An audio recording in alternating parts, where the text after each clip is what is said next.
Let's take a look at the unboxing of the unit as you'll get it and have it prepped for your environment.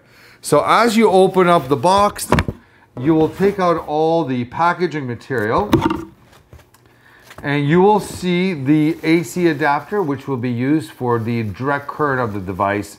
It is your typical North American power adapter with a plug and play feature. So the device here is configured for a stand mount. So when you get a stand mount configuration, you will see the device is already pre-wired with the hardware, which will be going directly into the stand itself. So the wires that you see below, there will be a configuration of 7 wires. Of those 7 wires, you will have your power wire and you'll have your USB power. These are the main 2 that you'll be using for plugging in.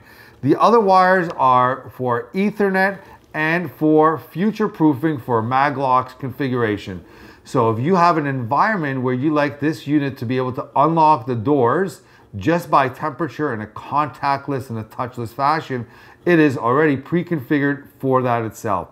So the next step would be to put this right onto the stand in the plug and play configuration, and you will see that the stand mount is just a circular screw-in config.